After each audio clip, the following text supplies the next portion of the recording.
Welcome to the Central Vermont Regional Planning Commission Board of Commissioners meeting of November 12, 2019, and thank you all for coming. I know it's really cold and not so nice outside, and excuse me if I lose my voice a little bit. I've had a cold for about a month now, and it will not end. Does anyone have any adjustments to the agenda? Doesn't sound like. Are there any public comments before we get started? Hearing none, I think we'll move on.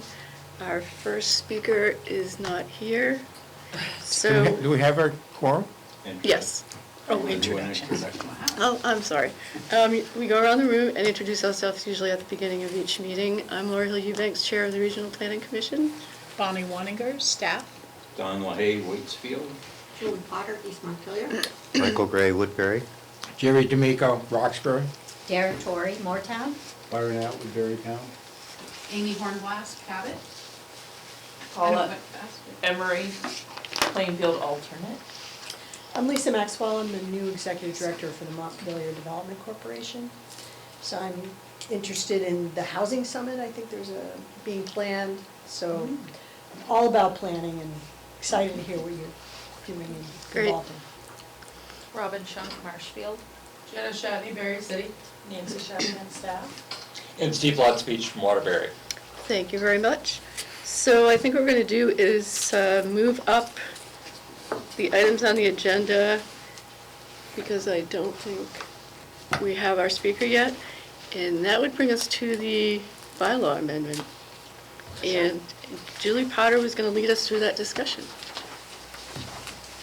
So, on page 11 in your packet, there is a memo that sort of introduces this, and hopefully you've had a chance to see it before the meeting. But you may recall that last year, the executive committee brought to the full commission that we wanted to take a look at updating our bylaws.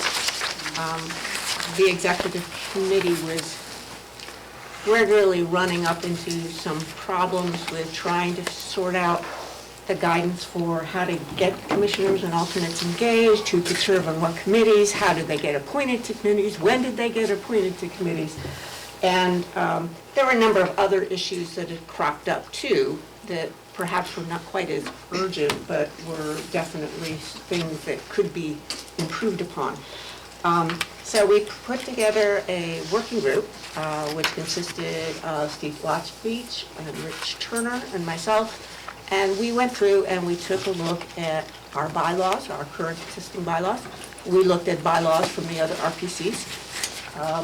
And we were sort of looking for, okay, well, you know, are there some best practices here?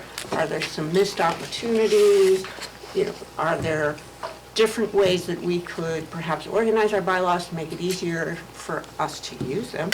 And the conclusion was that it was warranted to do some updating and reorganizing. We brought a draft of possible amendments to the bylaws last June, this past June, to the commission for review, and we had some interesting discussion. One of the things that came out at that is that the commissioners wanted to have it be clear in the bylaws who actually approves the assessments that each town gets paid, the town dues for belonging to the Regional Planning Commission. Although our existing bylaw said it was the board, historically it had been done under some broader policies that had been said, well, financial things, executive committee takes care of it. But so we made that change to, and as you may recall, we recently, as a full commission, set what the dues assessment was going to be. At about the same time that the board discussed this in June, we'd also sent the draft off to the RPC's lawyer to take a look at. And they came back with quite a few interesting comments that sparked some discussion on the part of the work group. They made certain recommendations and pointed out where we had perhaps missed some things or weren't quite clear enough. And so we made some additional changes based on that. We included much more detailed language related to if we were to do municipal service agreements, how that would actually occur. Because under statute, you have to spell that out in your bylaws. It can't be a policy, it's got to be in your bylaws. We had some discussion and made some changes to include language on indemnification for officers and the commissioners as well.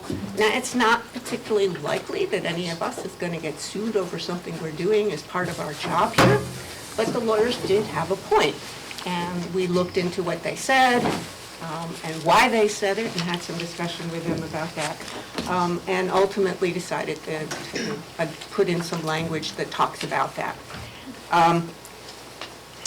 The lawyers had suggested that the world is changing and we could really ought to address the role of electronic signatures and electronic records, so we've included a section on that. We tried to address where some questions came up of, well, what did you really mean when you said this? And the whole point of having these bylaws in the update was to get it to be as clear as possible so it wouldn't be ambiguous when somebody needed to use them. So we made some edits to that. And we moved things around just a little bit more, trying to have it to be a little clearer. For example, instead of having a separate section just on staff, we moved it under the whole section, larger section of organization, because staff is part of the organization.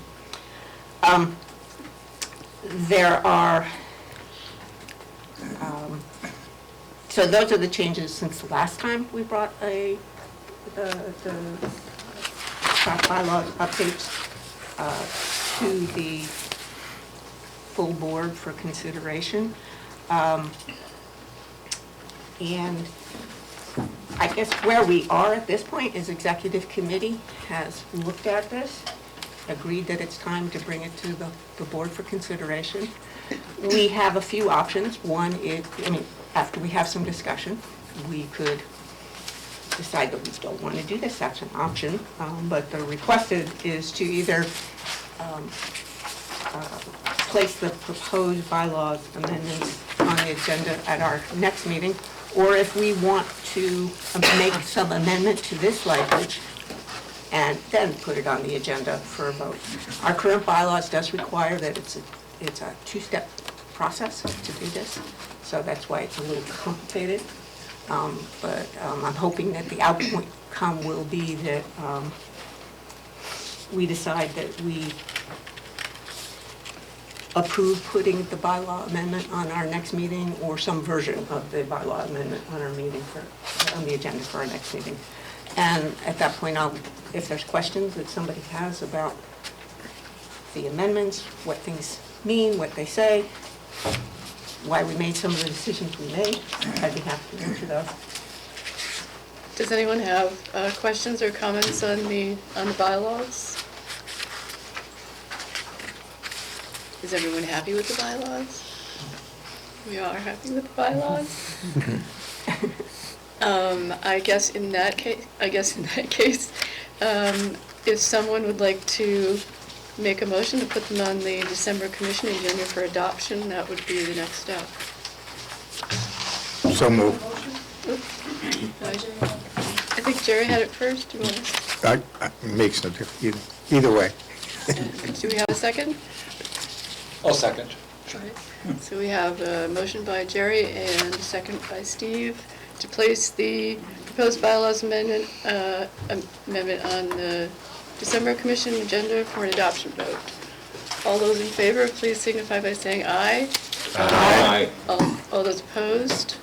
All abstaining? Thank you. Bylaws are on the December agenda. So, I see a hand down there. oh, go ahead, Byron. Sorry. I just wanted to say that I think that's one of the finest pieces of work done that I've seen in this committee and this commission for years.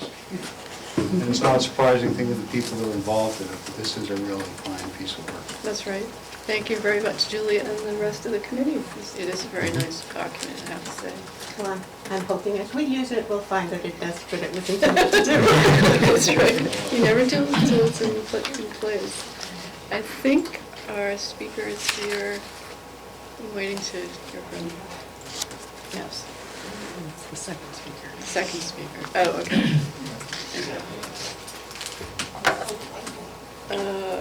I think we can maybe do the committee appointment while we're waiting for the speaker. I had asked if anyone was interested to be appointed to the Regional Planning Committee, which is just now started up again. We had one opening because Kirby Keaton had retired from the commission. I did get a person that's interested, and it's Marcella Dent, who is now the representative from Montpelier, and she's very interested in serving.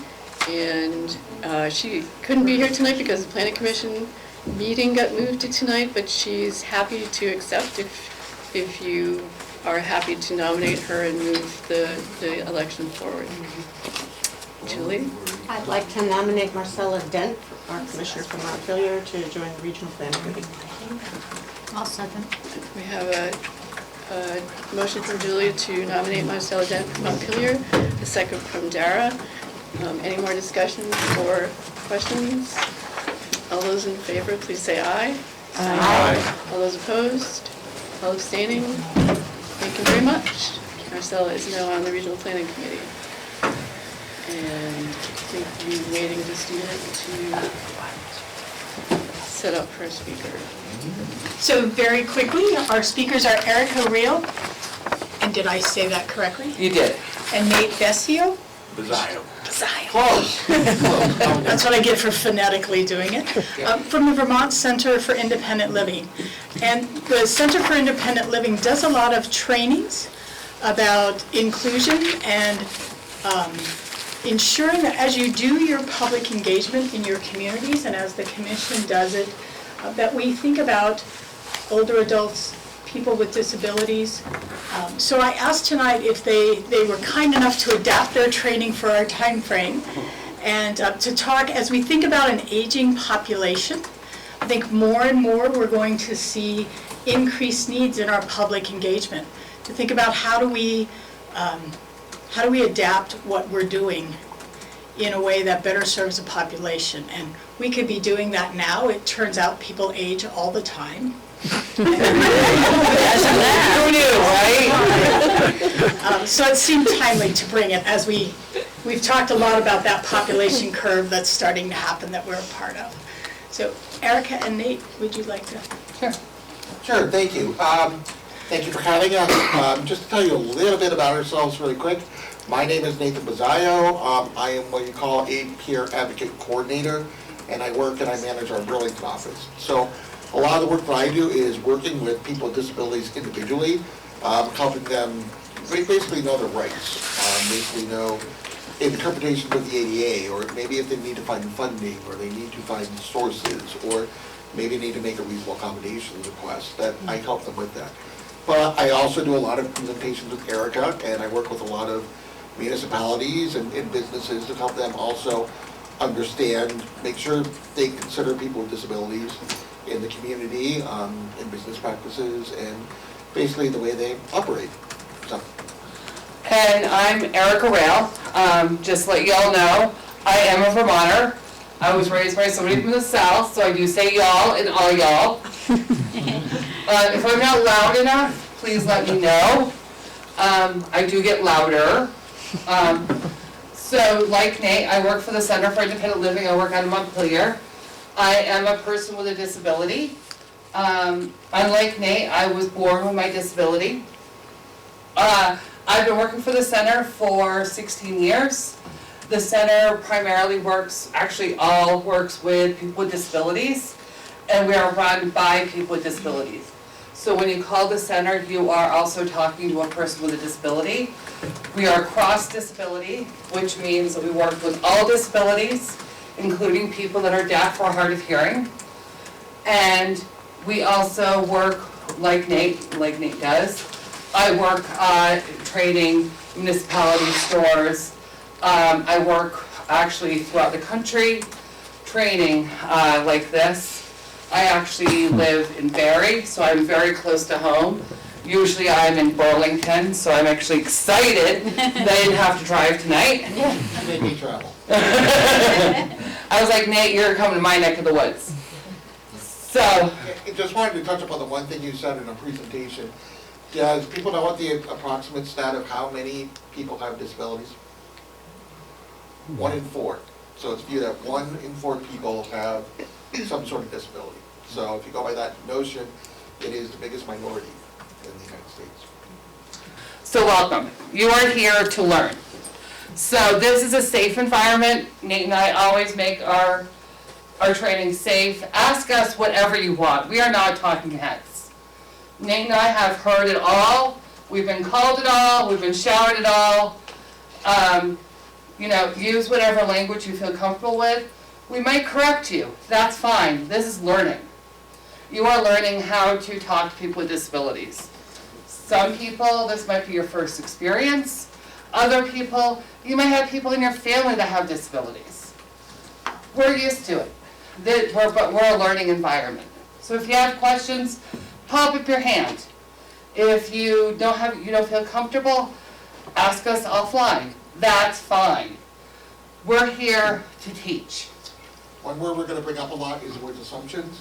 So a lot of people have assumptions, and we're here to answer questions about those assumptions. So again, it's a safe environment. Feel free to ask us anything. So we do have a little bit of agenda. I apologize, this is a learning environment. We're going to do a little bit of an activity. We're talking about meetings, so we're going to talk about fonts.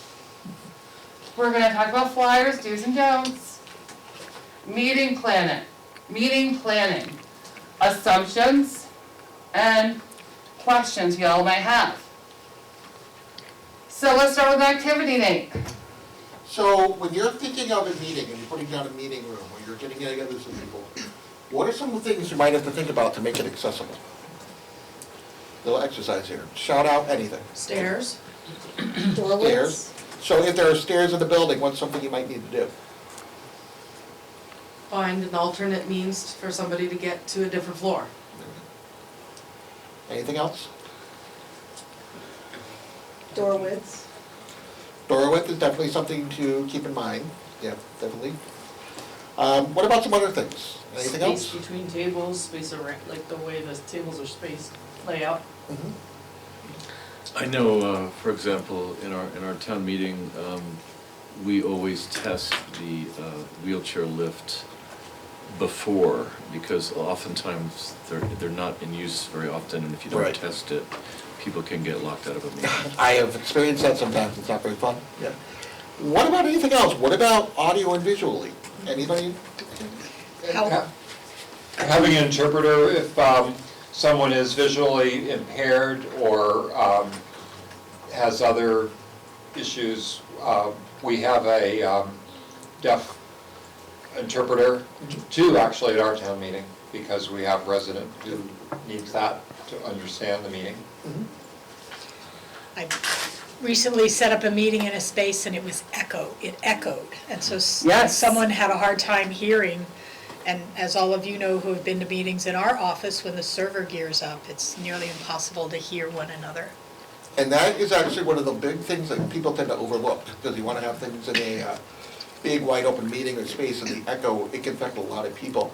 And just on a short tidbit, we actually, VCIL, we had our recent retreat up in Killington. It was at this beautiful lodge. We had a big meeting room, and it was echoey. And it was one of the things that just people just kind of sometimes don't think about. So that is definitely something that you want to keep about making your meeting rooms. How about icebreakers? Like, you have an icebreaker, can everybody join in the icebreaker?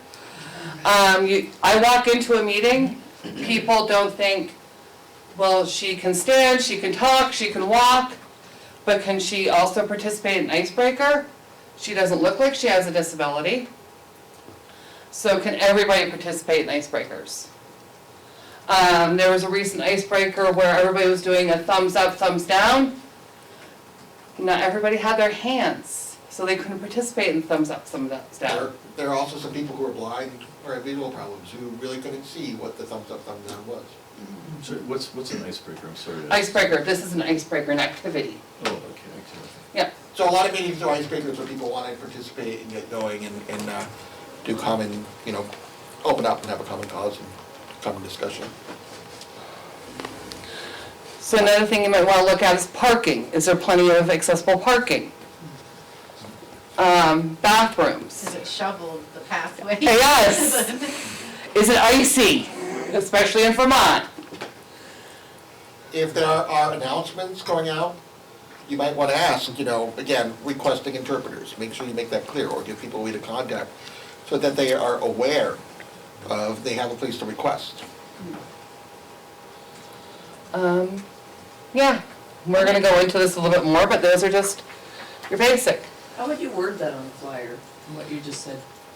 I'm sorry? How would you word that on a flyer? On a flyer for that, say, so what, a lot of times when I send out every event VCL does, we request it. So just at the bottom, say, to RSVP or request interpreters, call this number. Or accommodations. Or accommodations. Okay. Or if you want, say, if you're serving food, if you have dietary needs,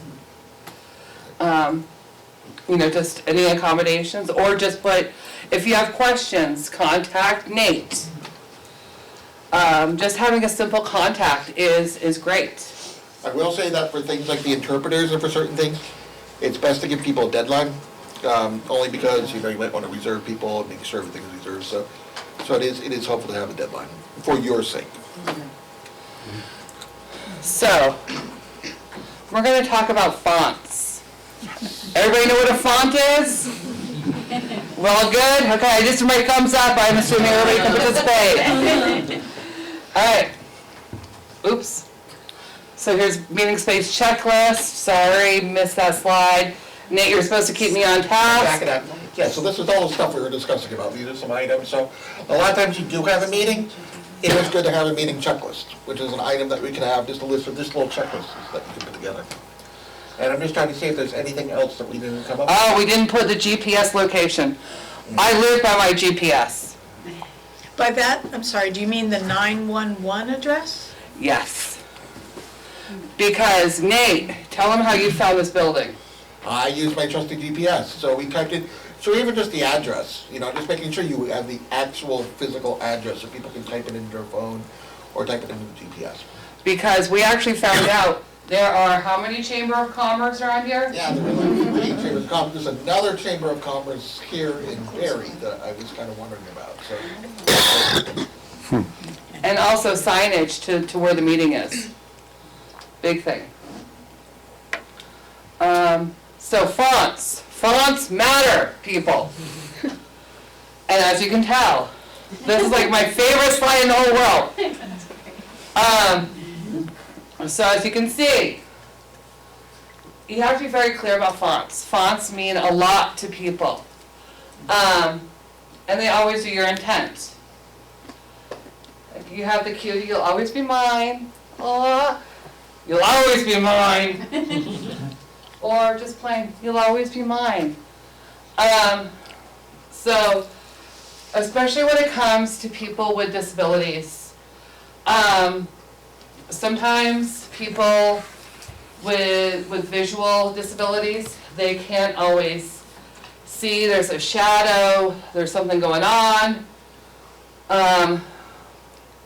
We're going to illustrate fonts a little bit more. Fonts are really pretty. They make, some people are like, they make you break. My husband's in graphic design. He loves playing with fonts. Fonts are really pretty, they're pleasing the eyes. What do you see that's different here than all the other fonts?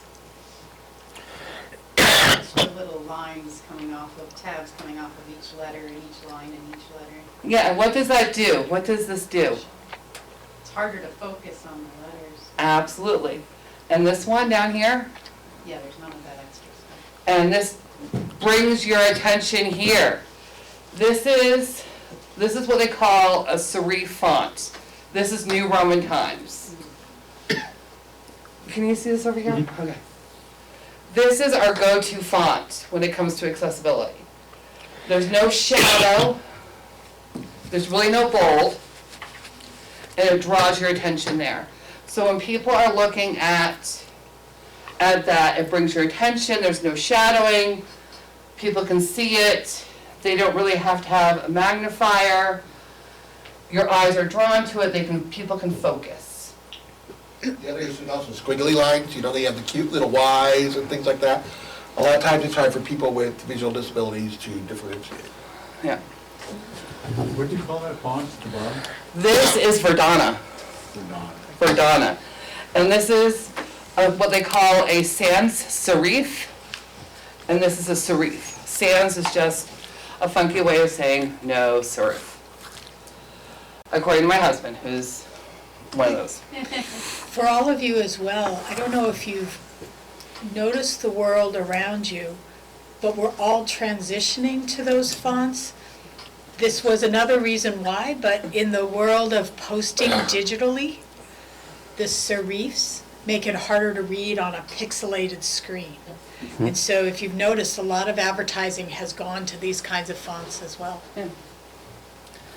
But it's just, when you're looking at it and you're going, huh, but your eyes, especially in advertisements, your eyes are just drawn to this one. And I can go on and on about text and fonts all day. This is, when I'm in the office, this is what I do. So when you're bringing a brochure or a flyer, and you're thinking about people with disabilities, try to keep the information at a 4th grade reading level. Why do I say 4th grade? We're thinking of people not only with visual disabilities, but people with cognitive disabilities, people that are deaf. People that are deaf, believe it or not, English is a second language. We're also looking at people where English is just a second language. 14-point font is great, 12-point is okay.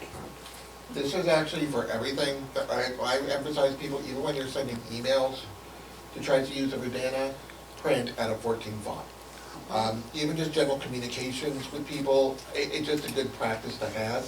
It might be big, but you eventually find that, especially when people get to reply and you're receiving a, 12 font in that light blue kind of color, it's kind of difficult to see. So the 14-point font is great, and that's definitely a good point of view. And always allow your readers alternative ways to access information. Braille, audio, interpreters, large print, pictorial. You don't have to, those are just ideas. Graphics are pretty, but no, don't make it be the main point of what you're saying. For those of you who are sending out holiday cards, yeah, you can have the nice little poinsettia, on the side, and then say happy holidays. But don't have it be the main point of your cards. Too much information leaves the reader not wanting to read it. Just have your main points.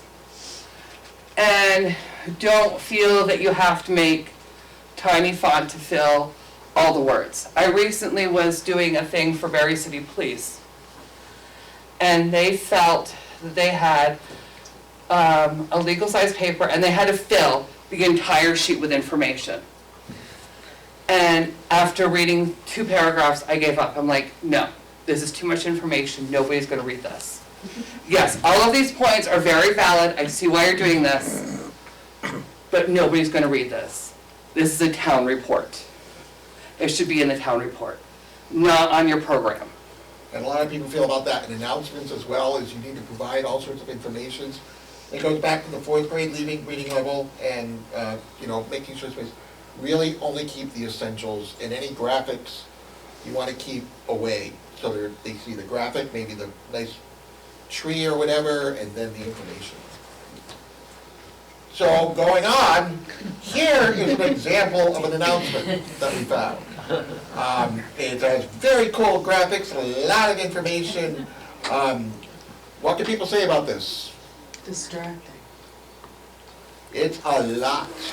Can anybody tell what's going on with what it's asking for?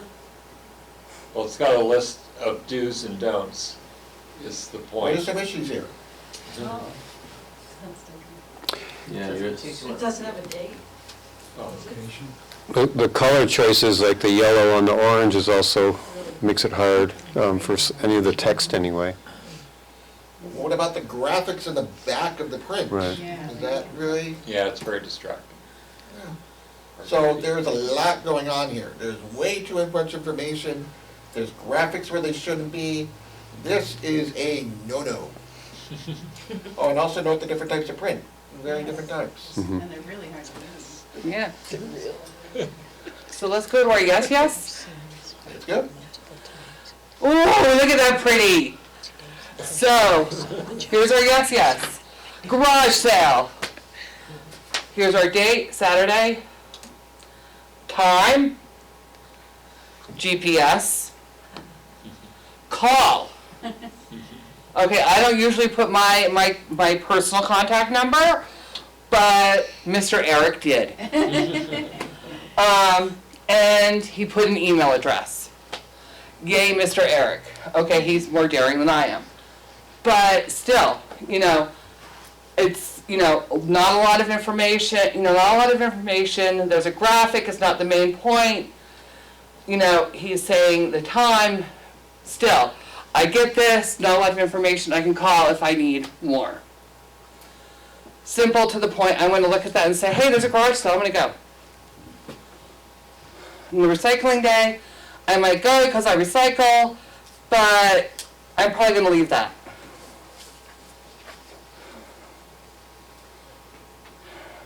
So flyers, basic. Do you have a contact person listed? Do you have someone to make accommodations? If you don't know where to go to make accommodations, Nate and I do. Is there enough time between meeting and meeting announcements to make accommodations? And most important, GPS address on the flyer. By the accommodations, by enough time, we really try to influence that you might, get an announcement out a good 3, maybe 4 weeks before the announcement.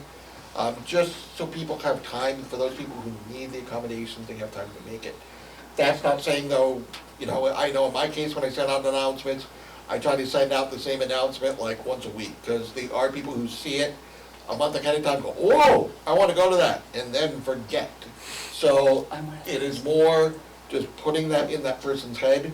But once again, you always want to create kind of a deadline for that accommodations. Not saying that you won't provide that accommodation when they provide, but just to give you a heads up, and also give the person a note to say, oh yeah, I really should let them know that I want to make an accommodation. And sometimes that's not feasible, but you might know, such as I saw on the flyer for the agenda for this meeting, your next meeting was December 10th. Okay, I know there's a meeting coming up, it's in my head. Meetings. So we are at the meetings ourselves, and we had talked about some accommodations. A couple things to think about making those meetings accommodating. If you're showing videos, you might want to see if they're captions. Making videos captioned has become a lot easier now. YouTube has its own captioning software. It's okay. It's not perfect, but there are more items out there to make videos closed captioned so people can see them. Flip charts is someone reading what you're writing. Using a simple flip chart where you have something where you're writing things down so people can see is a very simple way to help some people who might have hearing disability issues, to help them follow along. And plus, it also gives you a way to keep notes that you want to be for the future meetings. Icebreakers, again, we had mentioned that, can get everybody to participate. Do you have interpreters? Again, that's a good question. Do you all know, it sounds like you know who to go to request interpreters? Yep, there are a few. There is BCIL's very own VRS. The Vermont Interpreter Referral Service. Yeah, there are services like that, and Eric will be touching on that later. And do you have large print handouts? That's one also thing that we always try to emphasize. For example, I don't know if you guys get printout of the slideshows, but a lot of times people hand out slideshows that are the three slides with the notes on the page. Whenever we do presentations, we make it a note to bring at least 2 printouts that are full size of the slideshows. So if there's anybody who needs large print, have them available to them. So you want to make sure that you're providing something in large print. And one other thing that's coming new, has anybody heard of CART? So CART is a different interpreter method where they can actually have, so people who have sensory disabilities who might not be able to follow a lot going on, where it's basically they can open up the computer and somebody's listening and typing it, and it's almost like a closed caption on the screen that they can use. And it's something that's very helpful for people who have a variety of disabilities, but just for people who have sensory issues about sitting in a large room and looking up and paying attention to somebody else in the room. So that is something that's getting utilized more and more.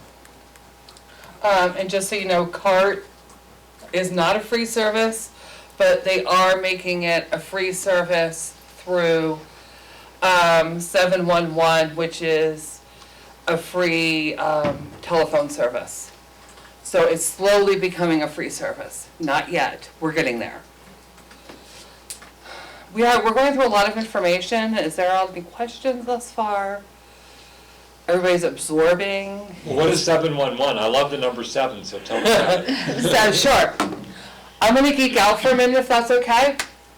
So 711 is, under the ADA, we have the Telephone Communication Act, which means that anybody who is deaf, hard of hearing can have video interpretation, not video interpretation, phone interpretation, which means that they have free telephone service.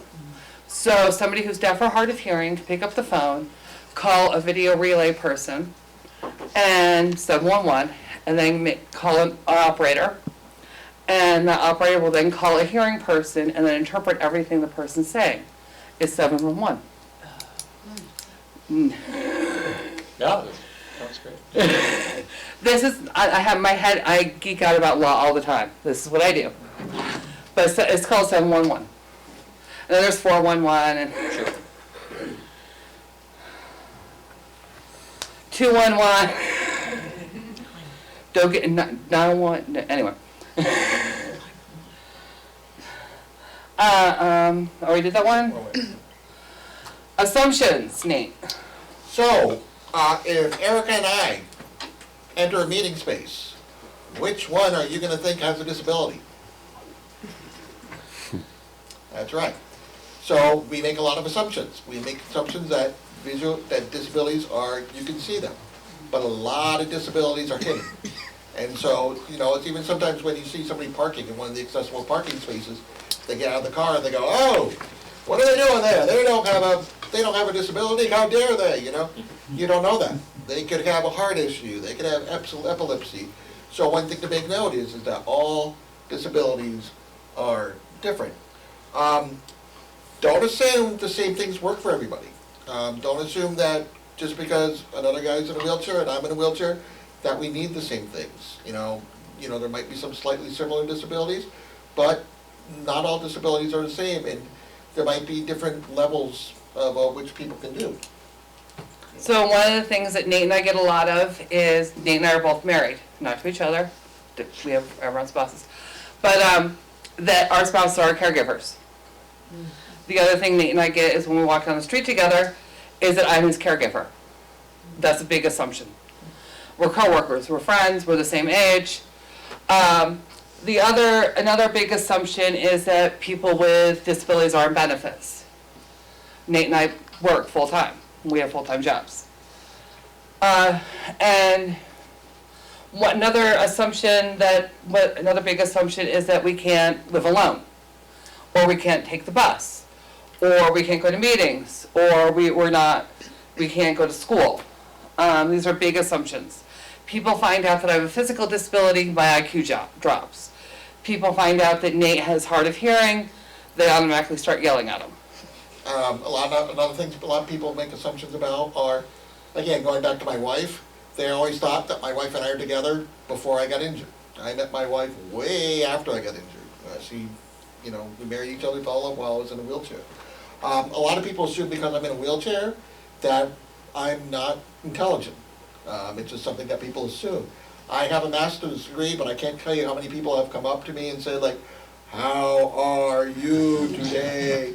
But I'm like, "I am fine, what's wrong with you?" So really, it's just making these assumptions that, it's kind of a group think.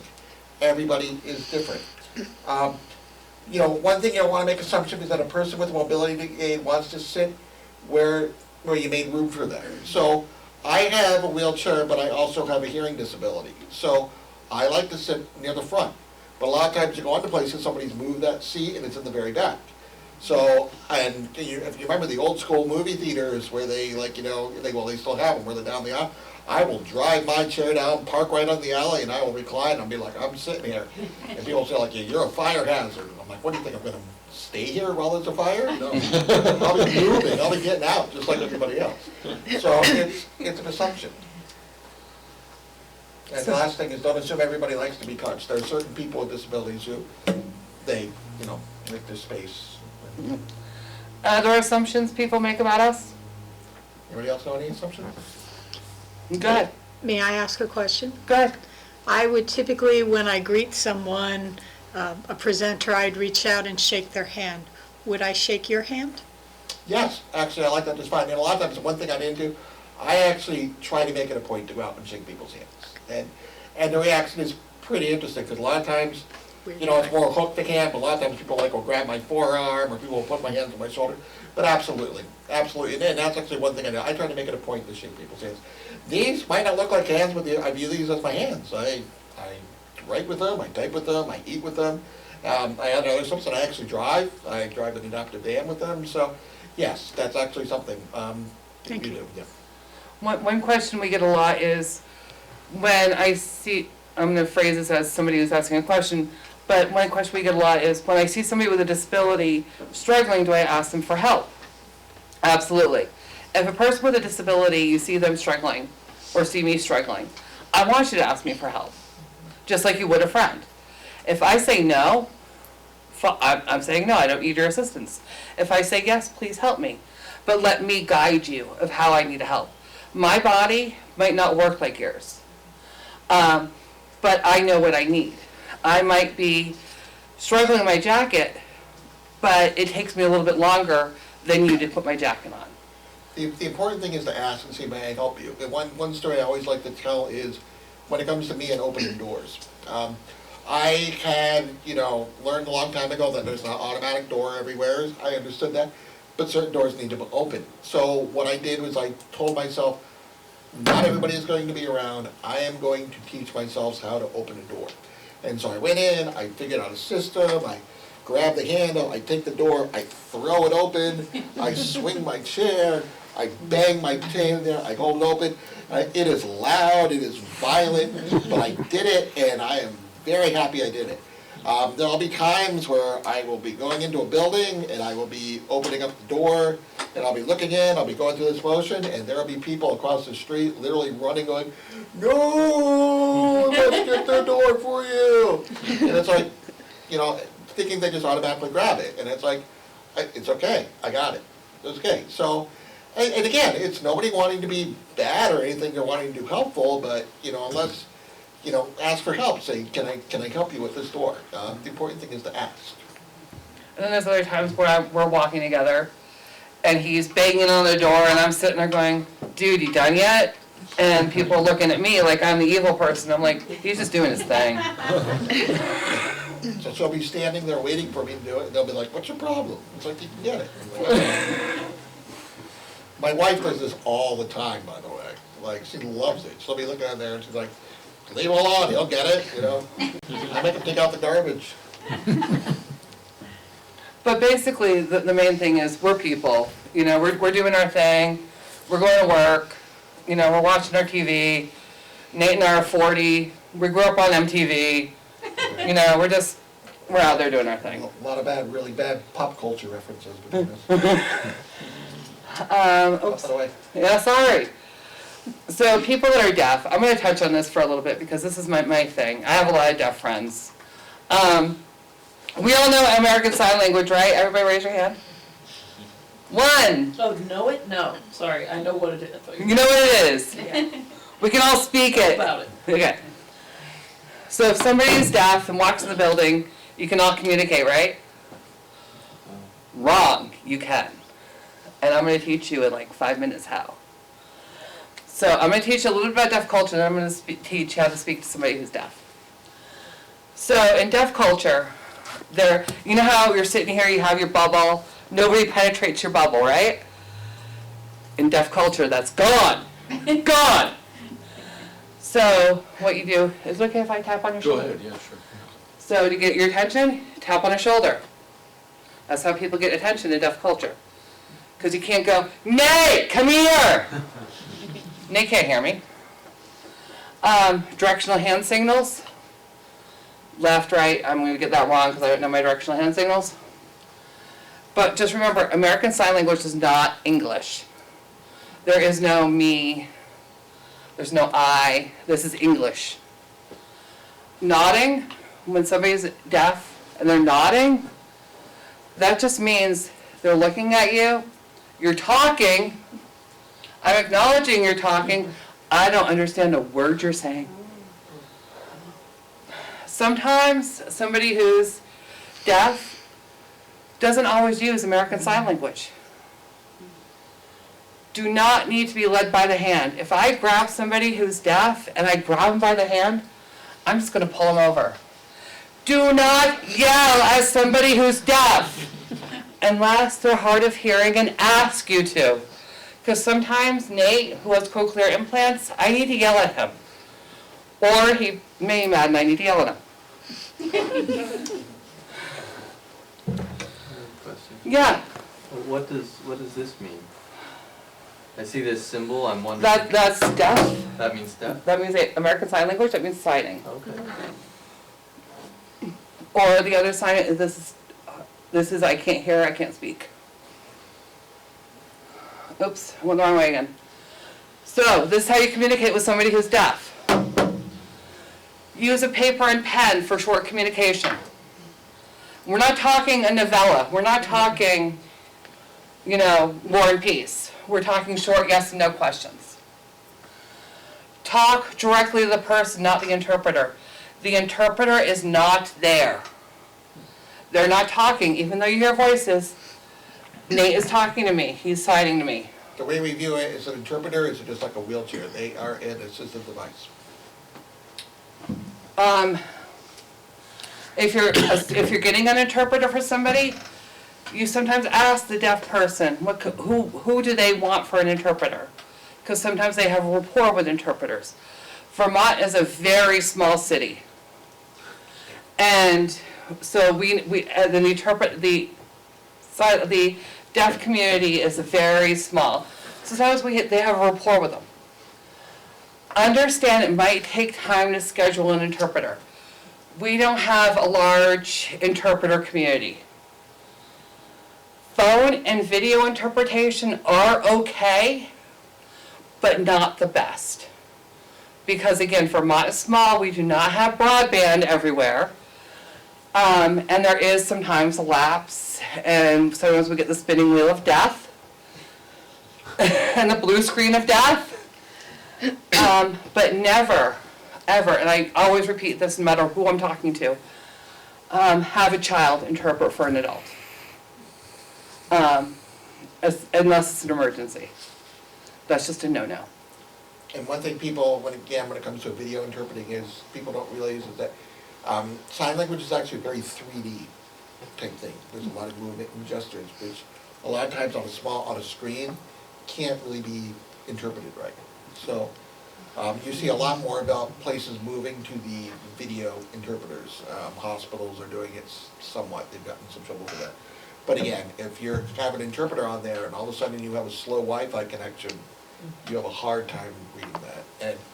And every place kind of has its own kind of slang or language when it comes to interpreting. So that's why it's good to have. So you might have somebody interpreting on video who's actually in Kentucky, and as you can tell, my mom's from Kentucky, and I say y'all, and that's not something you use in Boston where they say wicked, and there's actually 7 different signs for wicked. So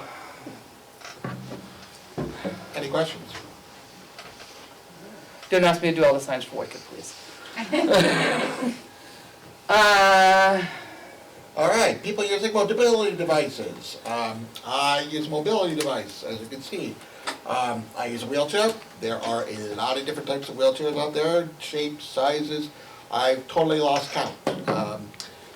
There are people who use walkers. There's some people who use scooters. Scooters now are about the size of a small car. I swear to God, I see some people going around in scooters that are huge. Canes. Canes are another assistive device. There are all sorts of ones. So what do you do to accommodate them? Well, some people with these devices may need more time to enter and move around. So they might, my chair is actually pretty fast. So I'm a speed demon, so I can get around places. But there are some people who might need to go a little slower. That's good. Be patient. You also want to make sure that there are clear aisles. So we had a good kind of pathway right here for me to go to, and you want to make sure that places are clear. One thing that we stress to people is never lean or touch on someone's wheelchair. Again, I think it's going to be person to person. We're talking best practices. A lot of people view their wheelchairs or mobility device as a part of their body. So, just imagine if you're sitting there and somebody walks over and leans on your shoulder and just like, hey, what's up? That's the way a lot of people view that.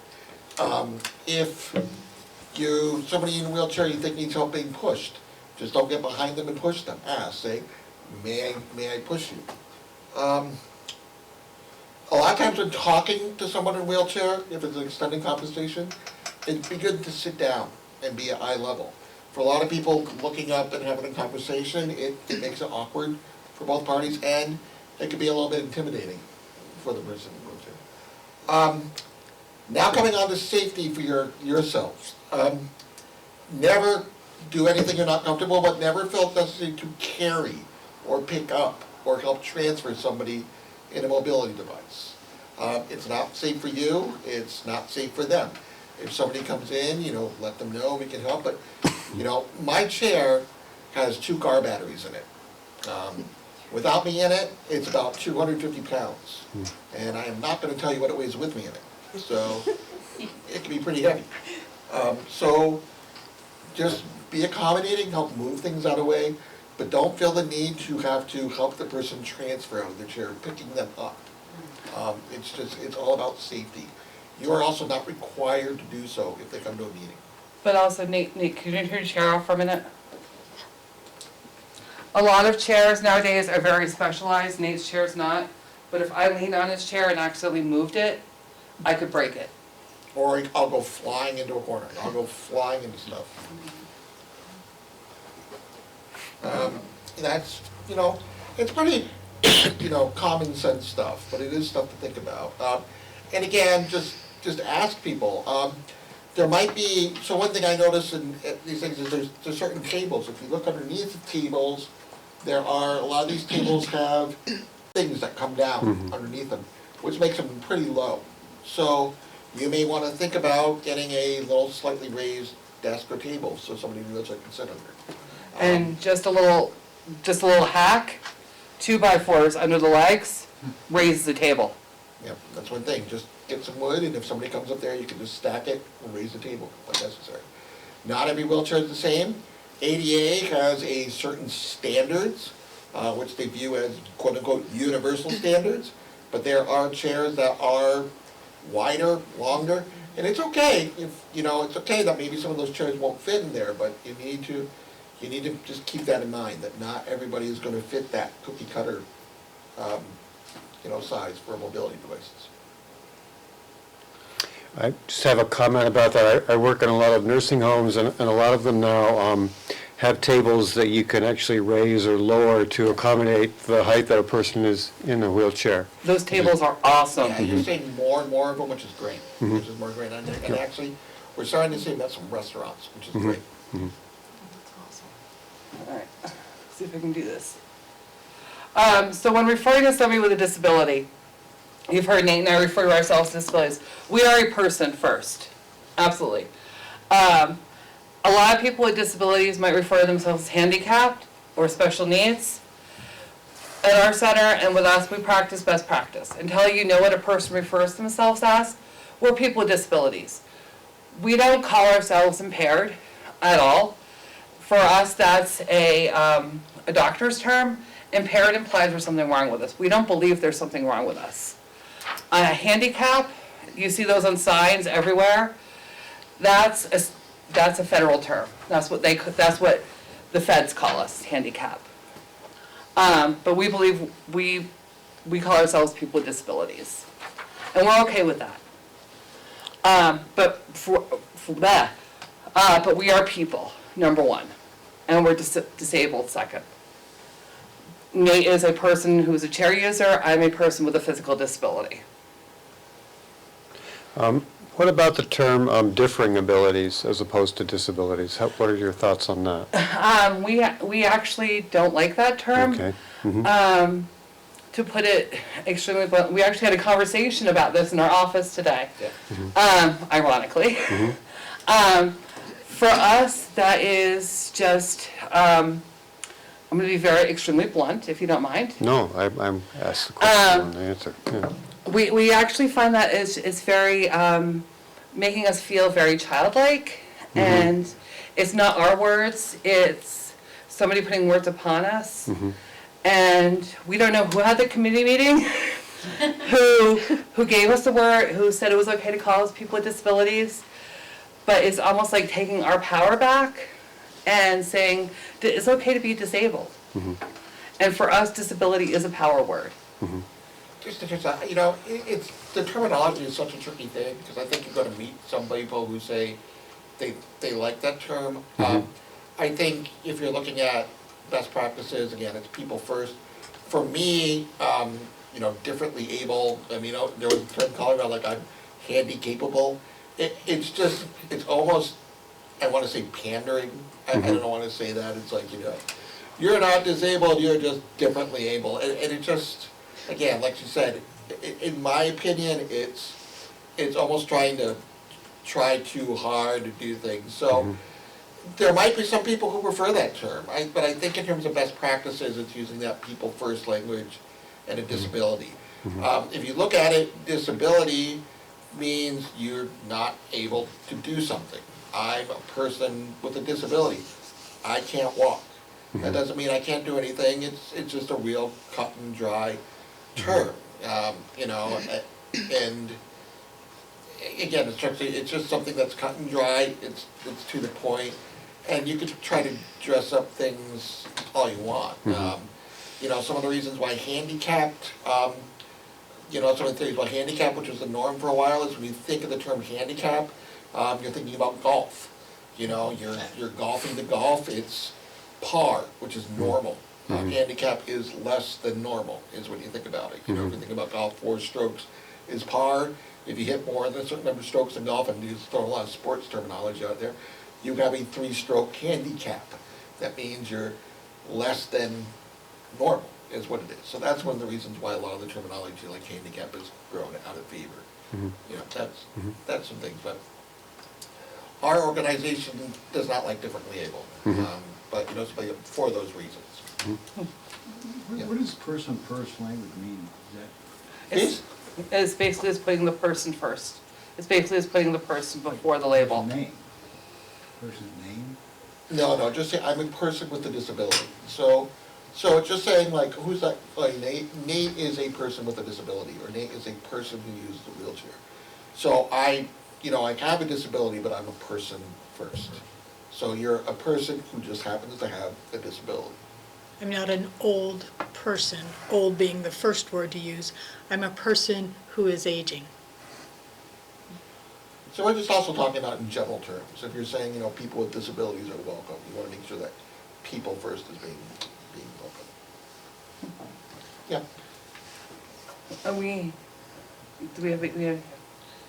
I had a really unfortunate experience. I was in charge of a younger child and encountered somebody with a very severe disability, and the kid freaked out. Do you have any advice on how to kind of, I don't know, talk to younger people about this kind of thing? I mean, is there any you know, kind of, I don't know, like, let's say, for example, you were gonna address a group of families with younger children, and maybe some of the younger children act inappropriately. I mean, is there some way of having a conversation with the parents to sort of steer them in the right direction or something?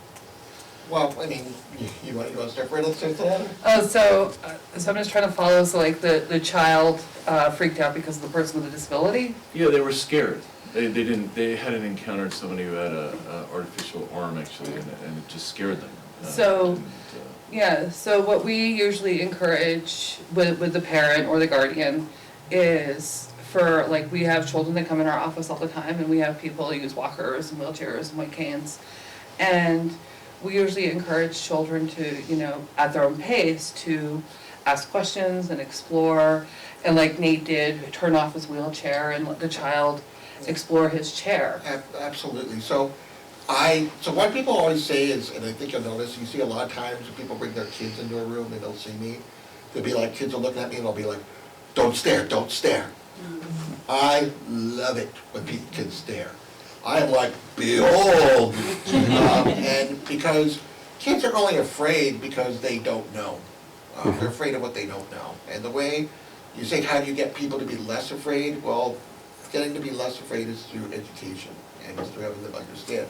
So one of my favorite things to do with kids is I talk to them, I'd like to say, give me a fist bump. And they'll do that fist bump. And they'll realize, hey, I touched that hook, it's okay. Some people aren't going to be as comfortable with that. You know, some people aren't going to be, so it's different comfort levels. There are certain people with disabilities who say, you know, leave me alone. It's all about their comfort levels. But really the only way that you can make people understand what it's like to have for a person with a disability is have them talk with a person with a disability, have them work with people with a disability. So my favorite people are those people who bring their kids over and say, hi, this is my son, my daughter. They were looking at you and just wondering what's going on. And and I'll just tell them, here's what happened. You know, I was in an accident, something happened to my arms. They had to take my arms, so they gave me these arms instead. And I say, but I drive a wheelchair, I drive a car, and a lot of times some kids will either not or they'll get really excited. Even now again, I'll just have kids go over and they'll be like, your arms are cool, those are so cool. And I'll be like, you betcha. Boom, fist bump. So I think a lot of the ways is just trying to start a dialogue. Yeah, when kids see my scars, some of them are a little intimidated, and then they'll ask me what happened, and I said, well, I had open heart surgery. And then they'll be like, oh, well, and then they'll be like, oh, well, can you do this? Can you do this? And they'll start showing me, like, I had one little girl show me that she could do something. I can't do somersaults anymore.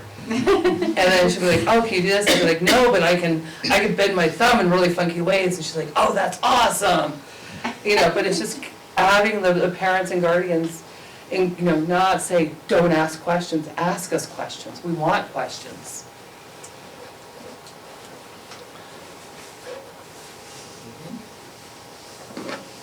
But I would assume that not everybody does want questions. And that's unfortunately, that is something. There's not everybody, so you're having that discipline. But I do find that you're going to find a lot more people are, and again, I find that depends on how new people are to their disability. Those people who have recently become disabled are probably still a little raw in their emotions.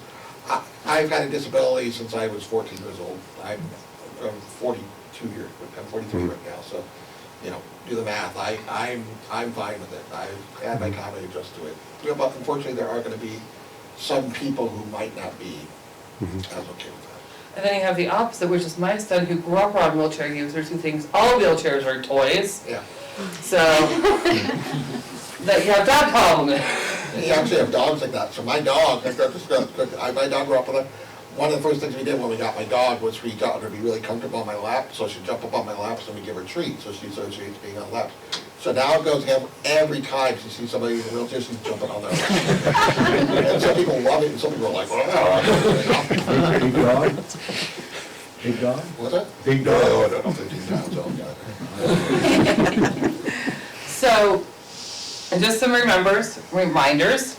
If you're unsure, don't know, ask. Ask is a big thing. Everyone is learning. Even I'm learning. And I've had my disability 42 years. Accommodations aren't always for people with disabilities. They're for everybody. One thing I remind people when they're having ramps think about that mother or young family with a stroller. I remember, I remember those. When you're trying to drive that stroller up that store, use local resources. Be examples for others. And don't think because nobody's using the accommodations that after a time you don't have to offer them. Somebody's going to use them. One of the person thinking about that is sign language interpreters. A lot of times I'll put together a workshop where we don't need interpreters, but we still offer them, just for that 1 or 2 times that somebody's gonna come and say, yeah, I'd like to come to this workshop. And that's the end. That is it. So thank you for coming out. Thank you for having us. Any other questions? Can I ask a question? It sounds like you're a little bit focused on, for meetings, having the person with the disability inform the people that are hosting the meetings. Do you think that works okay? Because I'm thinking about when I chair a planning commission meeting in my town, after hearing this talk, I feel like I am woefully not prepared for what someone might need when they come to that meeting. Do you see that as a problem? Do you think people are actually giving accommodations that others may need? I couldn't hear all of it, can you just? Yeah, I had a hard time. I have a cold, so No problem. Do you feel like, especially for public meetings, accommodations are being provided enough? Because I don't feel like when I give a public meeting in my town, I'm not prepared for some people that are disabled. You're not going to be, okay, so, no, so the first part of your question, no, they're not, public meetings are not accommodated for enough, and you're not going to accommodate for everybody. Right. But we always say accommodate, try your best. We're going to give you all the information, and if you have, this is the learning process for everybody in this room, and we're still learning. We don't accommodate every single person. And that, is that bad on our part? No, we try our best. That's all we're asking. Called reasonable accommodations, like are those accommodations reasonable? You do what you can, and with a visibility. I think, yes, I don't think like there are so many public meetings going on, and a lot of times it's hard to get, and I do think that we need people with disabilities to participate. That's part of our jobs. Part of our job is to get people with disabilities to participate in public meetings, because there are a lot of times, in our view, there are decisions being made in public meetings all the time about people with disabilities that people with disabilities aren't included in. So that's something that we notice a lot. So we really try to encourage that participation. So the first step is, again, in those announcements, make sure people know that they can come to the meetings, make sure that there are accommodations that can be offered. 2 would be put those announcements to places where people with disabilities might read, might look at. Send it to a BCIL office. A lot of us have an email list where we can send that out. Send that out to the AAAs, Agency of Aging. Send that out to different organizations that work with people with disabilities to try to encourage them to come. Because I do think there's this gap, and a lot of times there's transportation issues. A lot of times people might not have care or anything that can help them at the time of night that these meetings are. But getting the word out and making that bridge, I think that's a very big first step. Just having us come to this meeting is a huge first step for everybody. But you're not going to accommodate everybody. You're not going to do it. We're not going to do it. It's just, but we're still accommodating. There's still that one person that's going to miss the meeting because we didn't do it. Right. And one other thing to note before we go, sometimes an accommodation might not be what you think. Sometimes there's an easy solution to something that you might think might be complex. It might be that somebody will come over and they're requesting they be on the stage or something like that. It might not be that case. Maybe you bring a microphone down. So a lot of times, this is something we go all the time about reasonable accommodations is, there's a dialogue between people and something. So maybe somebody asks for something and you might want to say something about, well, we can't quite do that, but, let's try to reach that middle ground. Right. I was at this really great event in Brattleboro. They remembered everything. They had dietary needs, they had interpreters, they had this, that. They forgot about the accessible bathroom. You know, they had everything. You know, so it's just that, you know, sometimes it's like, shoot. Right. You're on camera. I said shoot.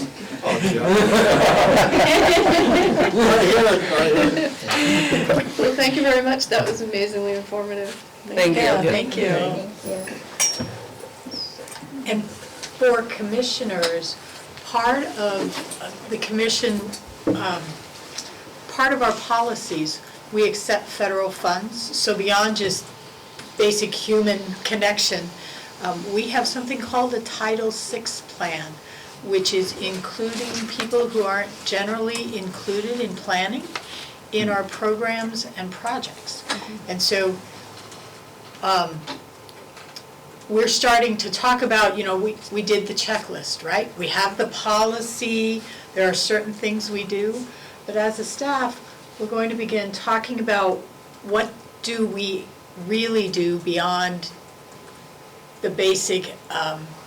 Title VI includes people where English isn't the first language. It includes people with lower incomes who aren't traditionally, they might be invited to meetings, but how are you enabling them to attend? And sometimes that means you provide daycare. So as a staff, we're going to sit down and look at that policy and say, how do we better enable the participation among those, thank you, among those representatives in the communities? Because when we talk about the regional plan, we are planning for the full region, not a subset of the region. So tonight's presentation was also to help us think through how do we do that. And we might be asking you that question as well. How do you help us bring those other voices into planning? So Is this front door accessible? it is. I mean, is there a ramp right to it? It's a flat entry, but you do have to open both doors. I'm just thinking, I'm walking, I don't even remember that. We just take it for granted. We do, yeah. It was one of the questions they asked, can we actually get into the building? Of course. What do we need to do, even in our agendas? Should we say people with disabilities should call Yeah. if they need special assistance? I always knew on Green Mountain Transit, there was always a line on there, something to the effect that if you need an accommodation or transportation to the meeting, please call this number 24 hours in advance. And they're set up to do that. So part of what's in our Title VI plan is a number we can call if we need we didn't know in advance and we need interpretation. Is that in every one of our, I mean, It isn't, should but that you'll be see it there on next this? month.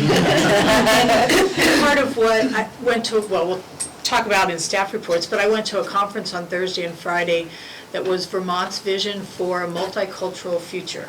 And we talked a lot about equity and inclusion and fairness and diversity across the spectrum of people who aren't typically included or choose not to participate, and how do we create a more inviting setting for them to come in. And some of the things Nate and Ericka highlighted tonight were exactly the same things that they talked about. It's basically how do you create a welcoming environment. So your agendas are usually 11-point font. So imagine this at a 14-point and suddenly you have a 2-page agenda. And so a lot of us shrink up our text and we do it to fit on one page, but is that really welcoming? And so having that statement that GMT has on the bottom, but then we have to be prepared to respond.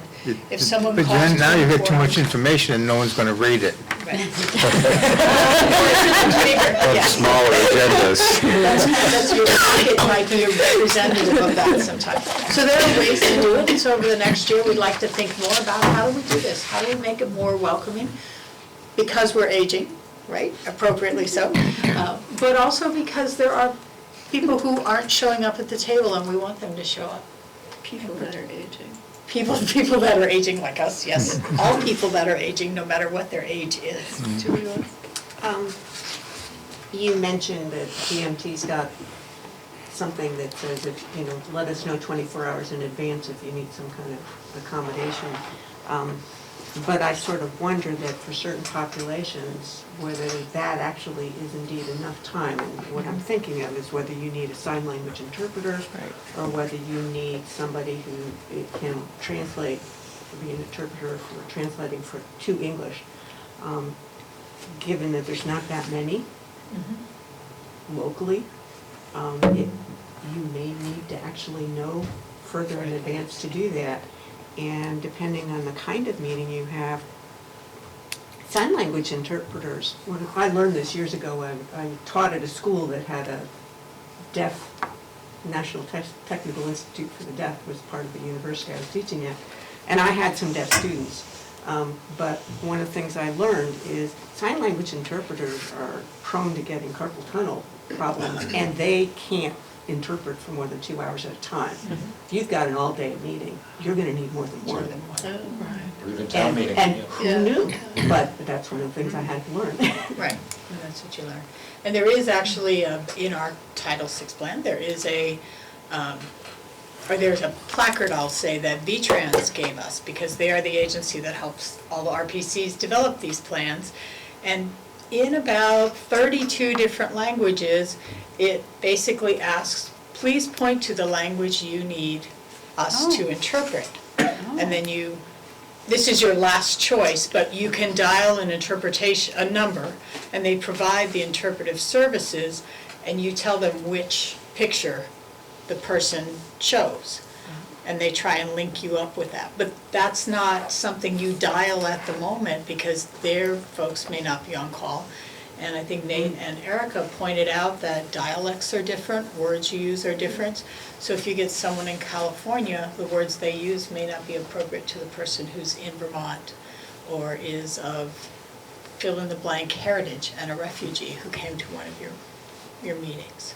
So this is a growing area, not just in planning, but across both government and industry, is how do we better incorporate people who are in our communities who don't typically attend our meetings, our events, participate in our programs. So, thanks. I just wanted to let folks know Ericka is a great resource. She's on our ADA committee in Berry City, and she was actually part of the pool refurbishment planning effort we had over the wintertime. She pointed out things that none of us think about because we don't look at things the way people with disabilities do. Everything from when we were talking about a new spray park next to the pool, not only the width of the sidewalk, the finish on the sidewalk, the seams, the kind of things that someone's in a mobility chair might find awkward, gates, heights of openings. It was such an eye-opener.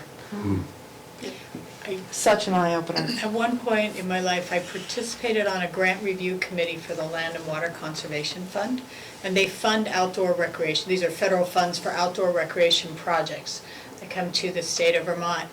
And a lot of times that program will fund community playgrounds. And there was one playground that was a community school playground, and they had several children in the school with disabilities. And they talked to us about why they needed a certain very expensive play structure. And it was because most of those structures are made of plastic, and if you have a hearing aid and you go down it, the static electricity can kill your hearing aid. That's a little bit expensive to replace. Who thinks about those? Yeah. So it's really helpful to engage someone. And again, they pointed out, one person, they get to speak for the entire, but one person's needs may be different from another. Thank you. I think we're almost at the end of the agenda. If you turn to page 43, we can try to approve the minutes.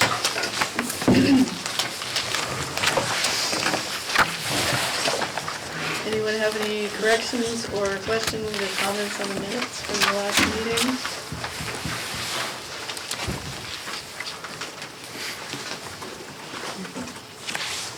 Ready to approve?